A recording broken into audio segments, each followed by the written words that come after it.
Hey everyone, what's going on? Thanks for tuning in to Relevant Jukebox, and today we're going to talk about the latest album from The Armed, ULTRAPOP. So this is the fourth studio album from the hardcore band, collective, whatever they are, because this is one of those bands that prefers to remain anonymous, and over the course of their existence on each album, they've invited on a handful of guests each time, so you're kind of left guessing who's doing what on here, and as a part of the promotion for this album, they did announce an official lineup, but who knows if that's real or not. They do seem to have ties with bands like Dillinger Escape Plan or even Converge. Kurt Ballou seems to have had a hand in this, as he's also rumored to have produced all the records so far. Whatever the case may be, this record is certainly not the trendy hip-hop pop crossover appeal that would be gushed on by Pitchfork like the cover art suggests, even though Pitchfork did gush over this album a little bit, gave it a Best New Album nod. This is sort of a crystallized fusion of thrash punk, black metal, and electronic music, which does sound super cool as how I described it, but the results are not so much. They don't commit to that ULTRAPOP title of the album, which is super disappointing, and it kind of starts off out of the gate high up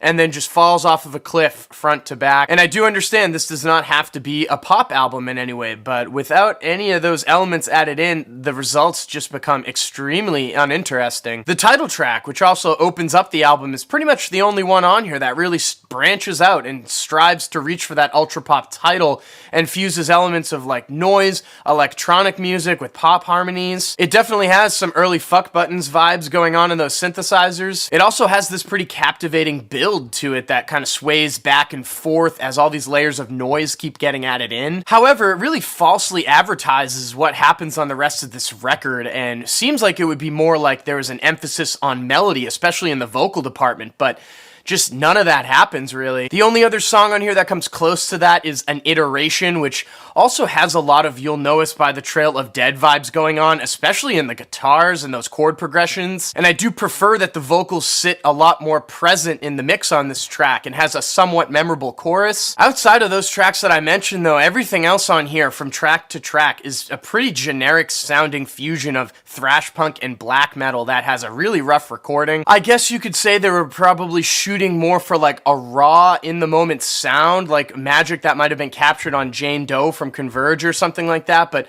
all of the instrumentation on here, it just severely lacks a clarity between the instruments that makes everything bleed together into just like nonsense. Also, the vocals get so buried and obscured in the mix on most of these cuts that like you can't even make out any of it or really discern any hooks. Take the track A Life So Wonderful. I mean, I think there's a song underneath there somewhere, and I still have trouble recalling pretty much anything on this entire record. A lot of the progressions of these tracks are just so incoherent. It's just a non-stop whirlwind of blast beats, buried vocals that you can't really hear, and guitar riffs that just get so obscured and have no bite to them whatsoever. It makes it pretty difficult to decipher each track from each other. I think this album would have hit a lot harder if they focused more on the electronic elements that they bring to the table, or maybe some of those noisier spots, or even if they decided to slow things down once in a while to make the sound more fluid, at least especially in the drumming department, which just has a mind of its own most of the time. Instead, I'm left chasing ideas that I got after listening to this album instead of settling with the results that it yielded. And with that being said, I'm feeling a 5 over here on ULTRAPOP. So for all you collectors out there, there are just like way too many versions of this album on vinyl, but